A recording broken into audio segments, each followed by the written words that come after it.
বিশ্বকাপের ফাইনালে পরাজিত হওয়ার পর এবারে আরও একটা দুঃসংবাদ পেল আর্জেন্টাইন সমর্থকেরা, যেখানে অবসরের ইঙ্গিত দিলেন দলটার এক তারকা ফুটবলার।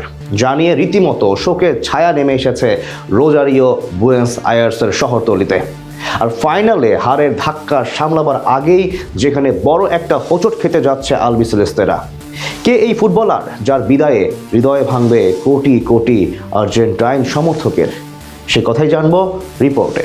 শেষ হয়ে গেল 2026 ফিফা বিশ্বকাপের মহারণ। 48 দলের অংশগ্রহণে এবারের এই আসরের ফাইনালে স্পেনের বিপক্ষে 1-0 গোলে পরাজিত হয়ে টানা দ্বিতীয়বারের মতো বিশ্বকাপের শিরোপা জয়ের স্বপ্নভঙ্গ হয়েছে আর্জেন্টিনার, যেখানে ফাইনালে স্প্যানিশ ফুটবলারদের দাপুটে ফুটবলে রীতিমতো পর্যদস্ত হয়েছেন আর্জেন্টাইন ফুটবলাররা, যার ফলে হৃদয় ভেঙেছে বিশ্বজুড়ে ছড়িয়ে থাকা কোটি কোটি আর্জেন্টাইন সমর্থকদের। আর এরই মাঝে আরো একটা দুঃসংবাদ এলো আকাশী নীল শিবিরে, যেখানে শিরোপা হাতছাড়া হবার পর এবার অবসরের ইঙ্গিত দিলেন আর্জেন্টাইন গোলরক্ষক এমি মার্টিনেজ। এমনিতে দল হারলেও সদ্য সমাপ্ত বিশ্বকাপের ফাইনালে স্পেনের বিপক্ষে গ্লাভস হাতে একাই লড়াই করেছেন আর্জেন্টাইন এই গোলরক্ষক, যেখানে লামিনে ইয়ামালদের দুর্দান্ত সব আক্রমণ একা হাতে রুখে দেন 33 বছর বয়সী এই গোলরক্ষক। পুরো ম্যাচে যেখানে স্প্যানিশদের 11টি শট দুর্দান্ত ভাবে ফিরিয়ে দেন এমি। তবে এমন দাপটে পারফরমেন্সের পরেও দলকে শেষ রক্ষা করতে পারেননি তিনি, বরং অতিরিক্ত সময়ে ফেরান তোরেসের গোলে শিরোপা হাতছাড়া হয় আলবিসেলেস্তাদের। যেখানে ফাইনালের পর ইনস্টাগ্রামে নিজের অনুভূতি প্রকাশ করে এমি মার্টিনেজ বলেন,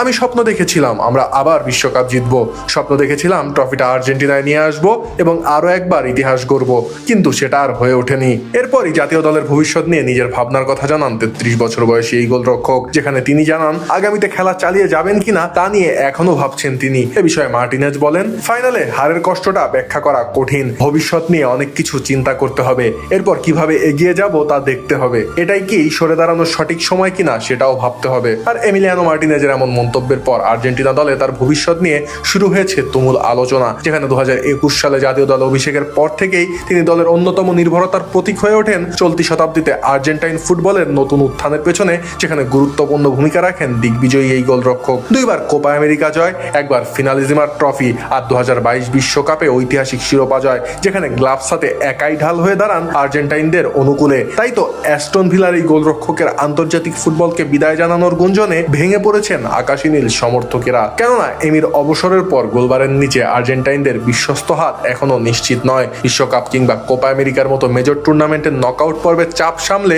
ডিবু মার্টিনেজ যেভাবে নিজেকে উজাড় করে দিয়ে আর্জেন্টিনা দলকে একাধিকবার বাঁচিয়েছেন, তা যে আর 10 জন আর্জেন্টাইন গোলরক্ষকের কাছ থেকে পাওয়া সম্ভব নয় সে কথা ভালো করেই জানে আলবিসেলেস্তারা। এর উপর বিশ্বকাপের ফাইনাল হারের পর গুঞ্জন উঠেছে লিওনেল মেসির অবসর নিয়েও। সেক্ষেত্রে দলের এই দুই প্রাণভোমরাকে হারিয়ে ছন্নছাড়া হয়ে পড়তে পারে আর্জেন্টিনা দল, এমন শঙ্কাও প্রবলভাবে ঘিরে ধরেছে আলবিসেলেস্তাদের। সব মিলিয়ে টানা 5 বছর বিশ্ব ফুটবলে আধিপত্য বিস্তার করা দলটার বাজে সময় দেখবার আশঙ্কায় পড়ে গেছে দলটার খোদ ভক্ত সমর্থকরাও।